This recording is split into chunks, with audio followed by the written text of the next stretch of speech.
Hey, Silvio Paisano here.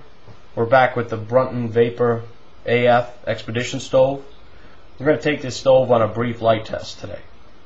We have it connected to the original tank that came with the product, and it is filled with white gas. The gas in there is a Catalog House home brand. You guys can experiment with what kind of gas you'd like to use, but it's a pretty standard one.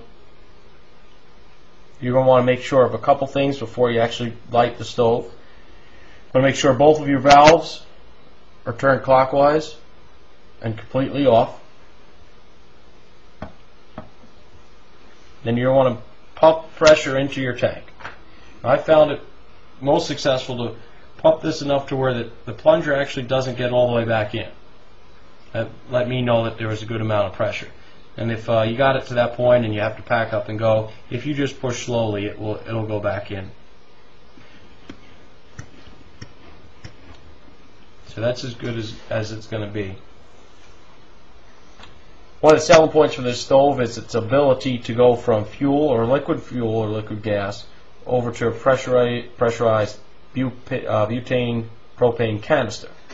And that's achieved by just changing this collar, as we've gone over in the other video. You want to make sure that that's positioned in the right place. Underneath there's a G and an L, obviously for liquid and gas.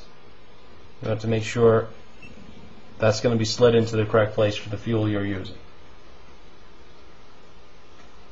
You start by opening that first valve all the way. It'll stop when it gets to its most open position. And then here's where a little bit of finesse comes in. You're going to want to put a little bit of this fuel into the stove to prime it. Now, that could be easier said than done if you've never primed a stove before. I'm going to turn this around. As with most stoves, there's a cotton section for some of the fuel to come out of the line and saturate. Just above my finger, it's really the only angle I could give you to see that. There's a white saucer of cotton, which we're going to saturate with some of the fuel.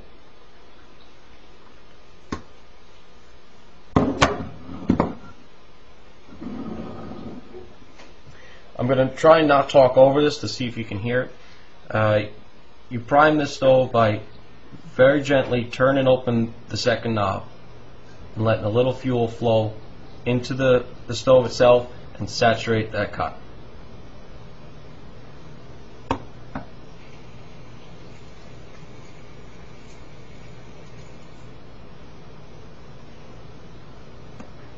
Okay, I don't know if you heard that little squirt there, but I could see some of the inside components moist with fuel, as well as the cotton on the bottom.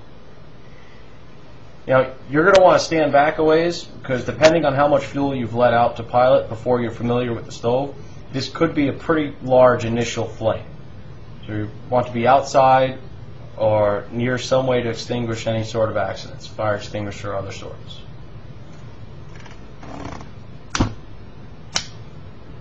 That wasn't too bad this time. Now the flame's pretty subtle. I'm going to bring this into focus as the can secondaries at this point.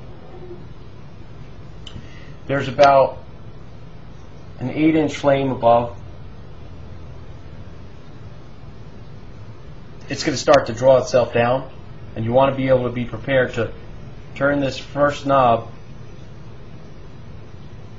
back open to allow some flame to fuel to go back and feed the stove. My tests are about anywhere 20-30 seconds. You should be okay to go. The more fuel that you enter in the beginning, the longer you'll have to let that burn off a little.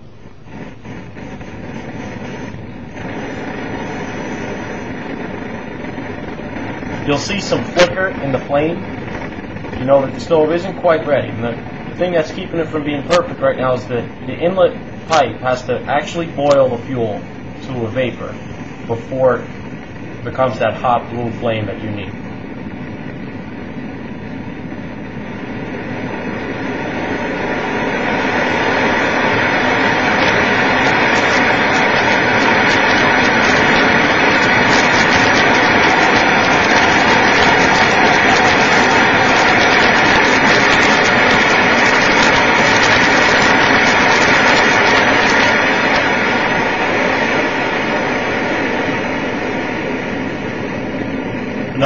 selling point for this stove was its ability to simmer. As you see, we can take this all the way down to a low simmer up to what we just had, a full out fire.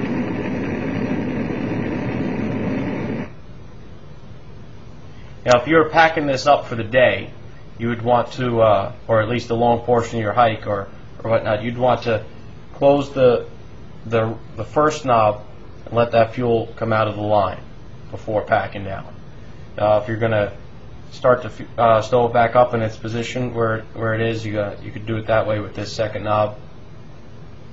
You may have to prime the stove again if it's been let sit for long enough. And remember, as neat as the stove is to have a feature to change it from different fuels like that, that ring becomes very hot when using. So you want to let that sit for quite a while before you go fiddling with it. I'm Silvio Paisano. This is the Brunton Vapor AF Expedition Stove. Post any questions you have. I'll try and answer them up. Take care.